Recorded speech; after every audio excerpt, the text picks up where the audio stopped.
Gaza में जिस Hamas का फन कुचलने का दावा इजरायली फौज ने किया था, अब वही हमास गाजा के अलग अलग हिस्सों में फन फैलाकर आईडीएफ को डसने में लगा है।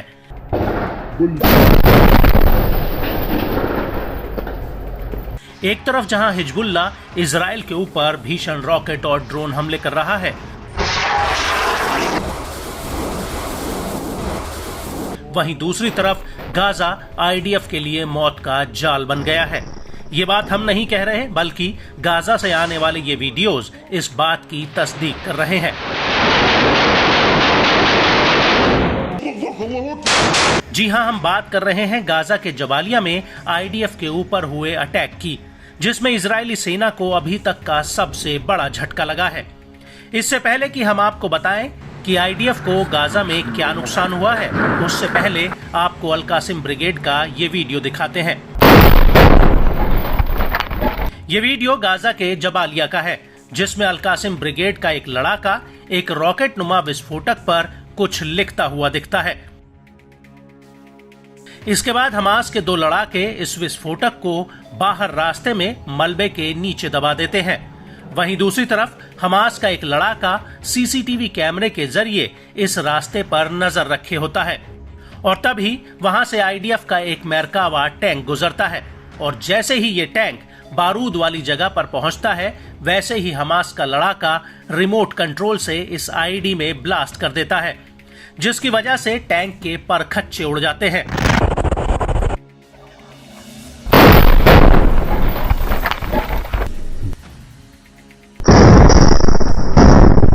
दरअसल इस धमाके में आईडीएफ की 401वीं आर्मर्ड ब्रिगेड के कमांडर कर्नल एहसान दक्सा और एक बटालियन कमांडर की मौत हो जाती है। उनके साथ कुछ और अधिकारी भी इस टैंक में मौजूद होते हैं।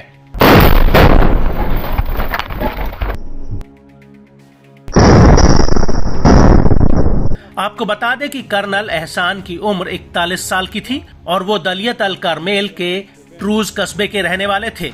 बड़ी बात यह है कि कर्नल एहसान आईडीएफ के सबसे सीनियर कमांडर्स में से एक थे, जिनकी गाजा की लड़ाई में जान चली गई है। वहीं 7 अक्टूबर 2023 को हमास ने आईडीएफ के 4 कर्नल्स को मार गिराया था, और अब ये संख्या 6 पर पहुंच चुकी है।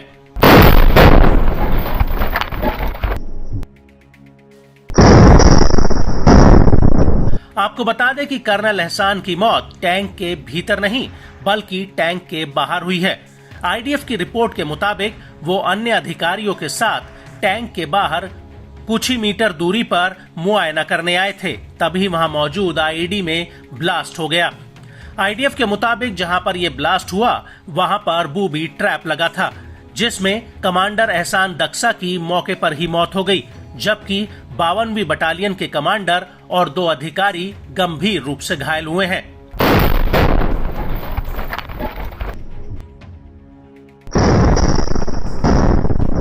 और जिस वक्त यह हमला हुआ, उसी वक्त जबालिया कैंप में अल कासिम ब्रिगेड ने भी आईडीएफ के ऊपर एक बहुत बड़ा हमला किया। अल कासिम ने इसका एक वीडियो भी रिलीज किया है, जिसमें दिख रहा है कि दूर एक बिल्डिंग में आईडीएफ के जवानों ने पोजीशन ले रखी है। तभी अल कासिम के लड़ाके उस बिल्डिंग पर रॉकेट लॉन्चर से हमला कर देते हैं, जिसमें जोरदार ब्लास्ट होता है।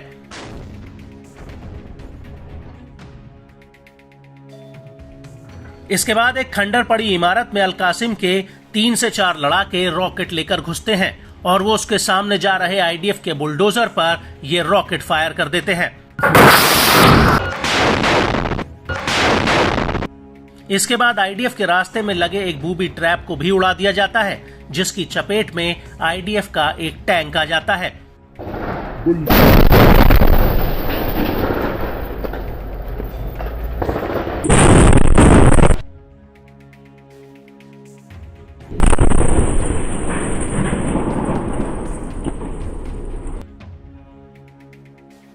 और इसके बाद हमास का एक लड़ाका मलबे के बीचों बीच खड़े एक टैंक पर रॉकेट फायर कर देता है।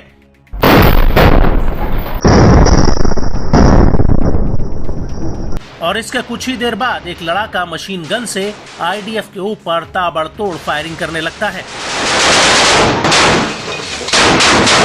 और इस हमले के दौरान ही अल-कुद्स के लड़ाके जबालिया कैंप के बीचों बीच अल कसासिब में आईडीएफ के एक मरकावा टैंक पर आरपीजी दागते हैं और अल कुद्स के इस वीडियो में पहले तो दबे पांव 2 लड़ाके हथियार लेकर गलियों में भागते नजर आते हैं। इसके बाद ये लड़ाके एक घर में छिपकर दूर खड़े आईडीएफ के 2 टैंकों पर आरपीजी दाग देते हैं, जिसमें एक बहुत बड़ा ब्लास्ट होता है।